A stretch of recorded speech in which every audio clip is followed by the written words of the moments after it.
Welcome to the Agronomy and Farm Management Podcast. I'm Amanda. And I'm Elizabeth.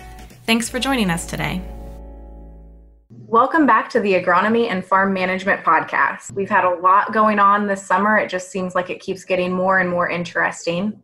And by our most recent count, it's looking like there could be up to 20% of the acres in Ohio that are going to be unplanted this season. So one of the things that's a primary concern is finding ways to protect those fields from soil erosion and that fallow syndrome that we talked about in the last episode. And cover crops are the obvious option to achieve these goals. In Ohio, we do have experience with cover crops. We've been using them to secure the soil and retain nutrients over the winter for quite a while now. But the scenario this season is a little bit different. So we have a lot of decisions that we need to make, like which cover crop to plant and when to plant them is really something that's more tricky because we're on a timeline that's a little more early than usual. And then those unplanted fields aren't the only issue that we're dealing with. Over the winter and spring conditions, there were some forages that did not fare very well. And then that in combination with the limited harvest windows that we've seen so far this summer, we have a shortage of good quality forages across Ohio. So what we saw was with the rule being changed where we can graze or hay cover crops earlier this year, that date is now September 1st instead of November 1st.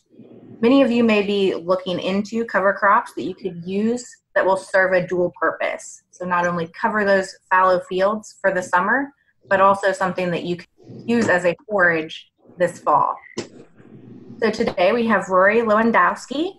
He is the Ohio State Extension Educator in Wayne County, and he's going to join us and share some information about cover crops and forages to help you narrow down your choices. Welcome, Rory. Well, thank you for having me. Glad to be here. So we've got a lot of things that we need to consider when we're selecting a cover crop, and you have a great list of questions that farmers should be thinking about. Could you go through those to help frame what the thought process should look like? Sure. And again, I think it is important to ask some questions so that you arrive at the right answers and make the right decision. And there are a lot of different cover crops certainly out there and are available. So one of the key questions, though, is seed available because we know that we've heard reports here in Ohio from many different seed dealers that not all these cover crop seeds are available. In particular, some of the warm season annuals and the sorghum species, sorghum sandgrass, may not be available. So even though that may be a good option, if the seed isn't available, you need to move on to plan B, or in some cases maybe plan C. The other thing to be aware of is what kind of cost do you want to put in per acre. When we look at cover crops, again, there are various mixes out there. Seed prices can get fairly high. So what's your limit? Where are you looking at as far as cost per acre? We are talking about this today in the context of putting these cover crops in as potentially using them as forages after that September 1st date. So then your question really needs to become, do you need and want both a fall and a spring harvest? That's going to depend. That mix will be a little bit different if you just need a fall harvest as opposed to using some of these cover crops and then getting something here in the fall and again in the spring. A little bit different mixtures that we would look at. A big question that really needs to be given quite a bit of thought, I think, is what's your herbicide program then? So you possibly may be restricted by earlier herbicide applications that would have plant back restrictions or species restrictions. So you really need to think about what type of herbicide program you've used and how that might impact your choice of cover crops. Finally, I think you need to take a look at what kind of management might be required for these cover crops. Are you going to manage them for the best quality, or are you going to manage them for the most tonnage? And really that probably comes down to a cutting date and stage of maturity. And so how soon after that September 1st date might you cut them or let them continue to grow? So another kind of along with that deals with management. Another important question is, most of these forages, to really do a good job of harvesting them and putting them in a usable form, you're going to have to harvest them as a wet forage and not as a dry hay. You think about our weather conditions as we get into September.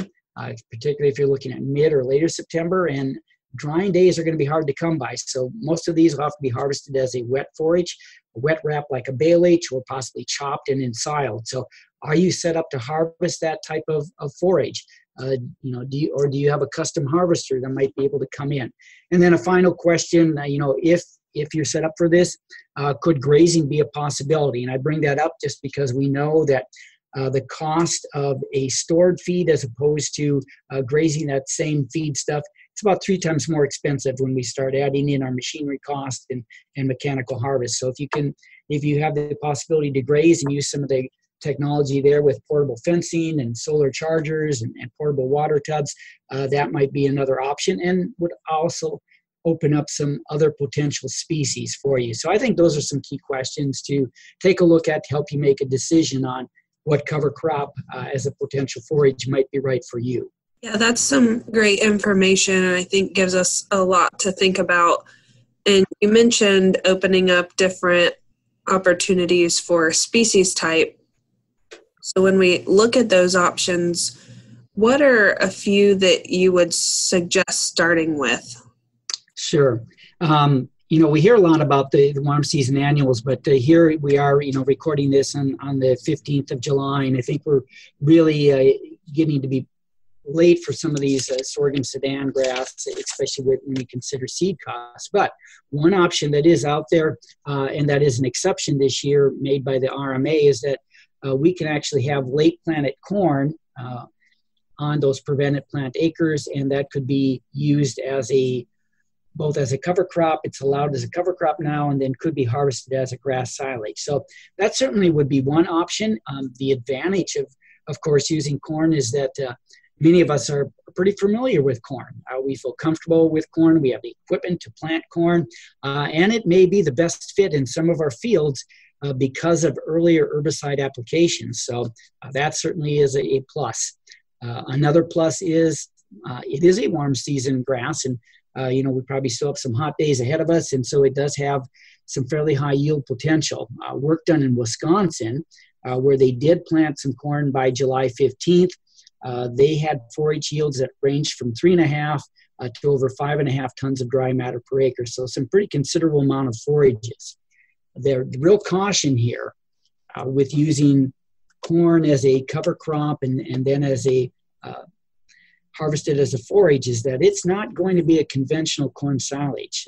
Corn planted this late, we're going to get little to no grain production. So you really need to think about this as a grass silage.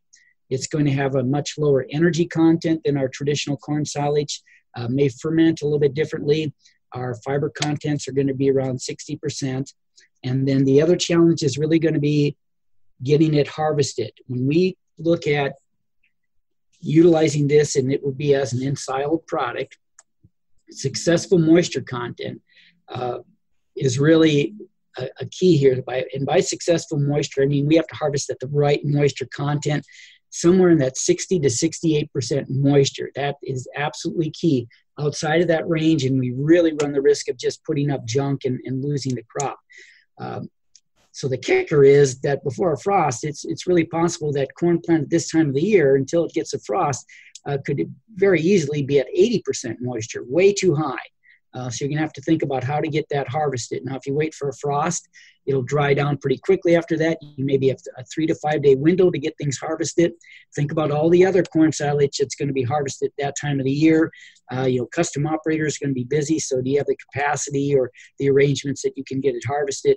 Or maybe, consider harvesting it, cutting it and letting it wilt down, and do you have the capacity to handle it that way? So those are some things I guess we could also talk about, just corn as a cover crop and what your insurance agent or adjuster might think. So again, when we're looking at throwing this into the mix, I think that's a critical conversation. Who's ever going to be signing your check for those prevented plant acres, you got to make sure that they're happy with what you're doing. And so different insurance agents and adjusters are interpreting this use of corn, late planted corn, as a cover crop and then as a potential silage a little bit differently. So again, check in with them, see what their requirements might be so that you are doing this conforming to what they need to see. Yeah, that's a great point, to make sure that your insurance agent is on board with using corn as a cover crop. Two other things that are probably worth mentioning and talking about briefly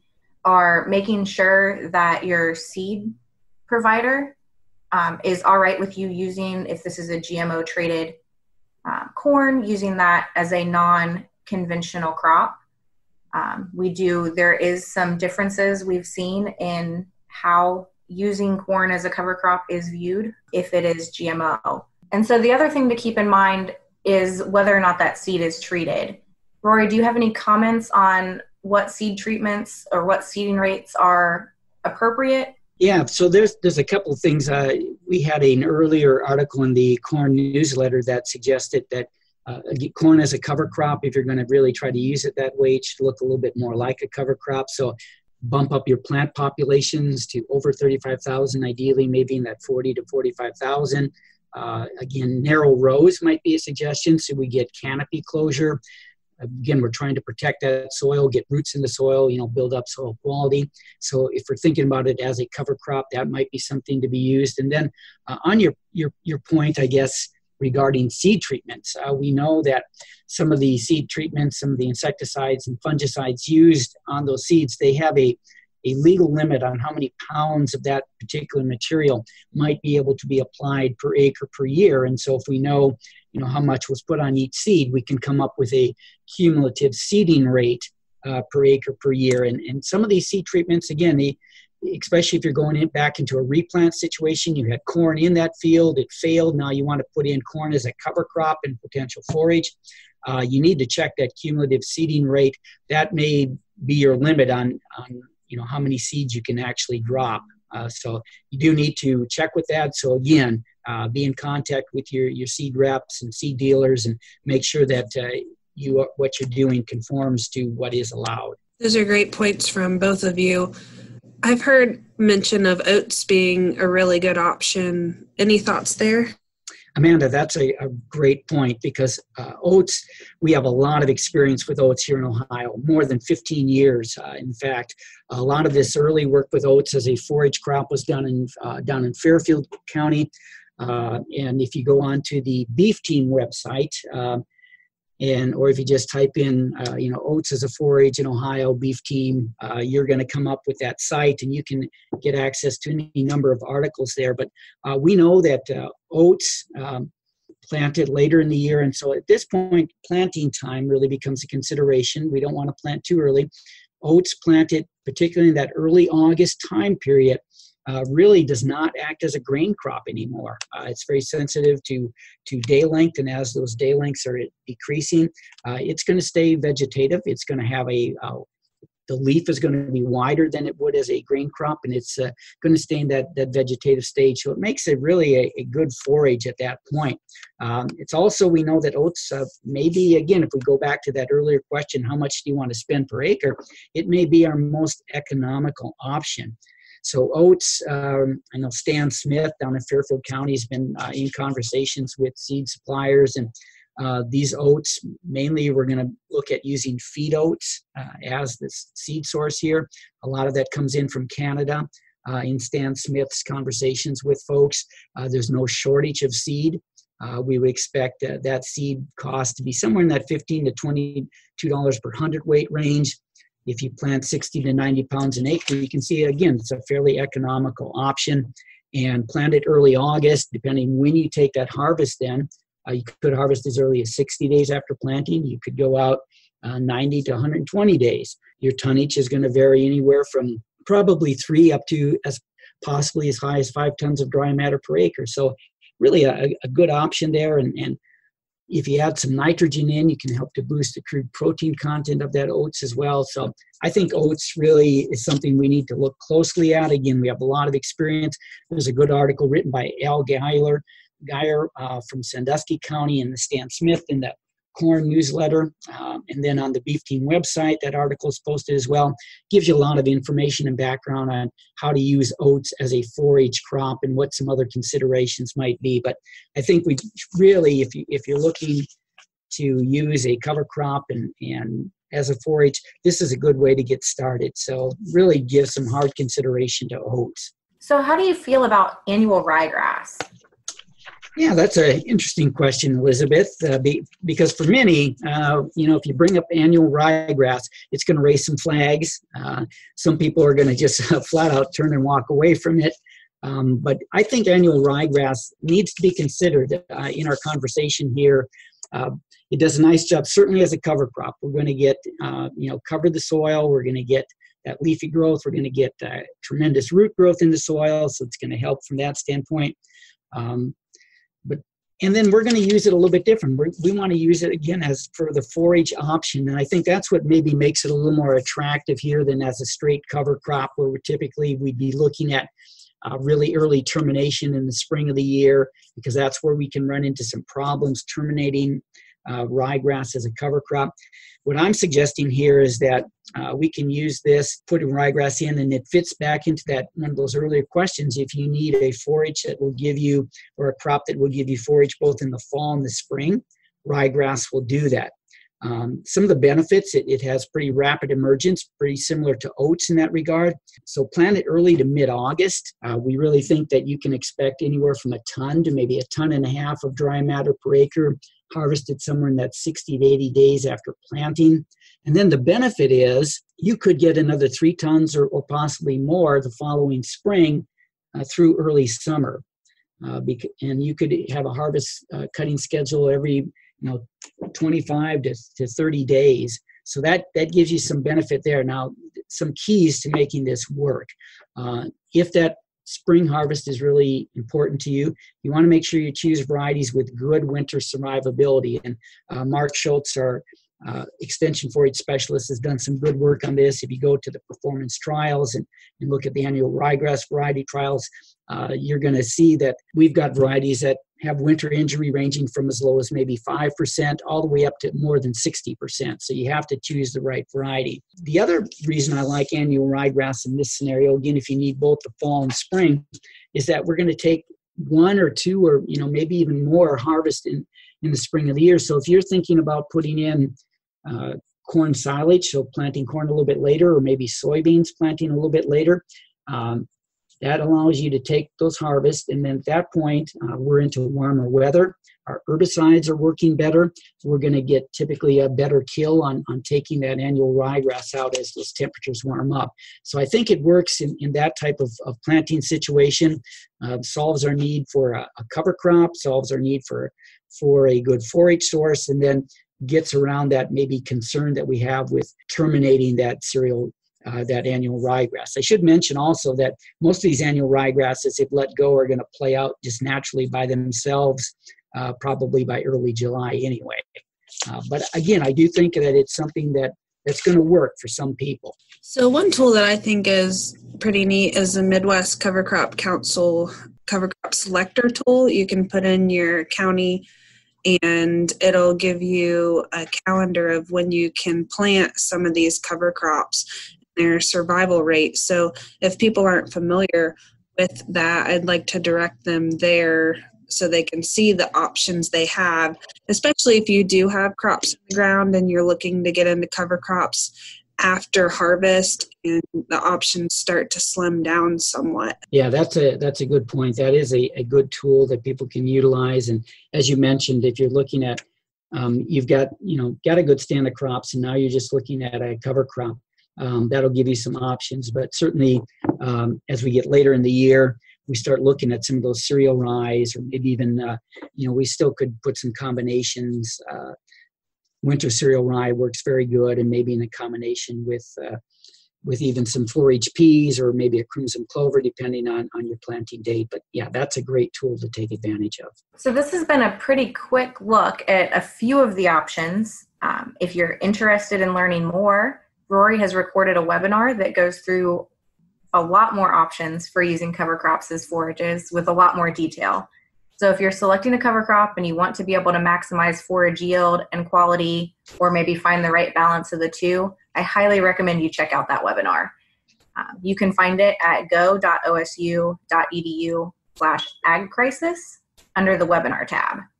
And while you're there, you can also check out the FAQ webpage. It's been updated with more information, and some of that information goes into selecting and managing these cover crops.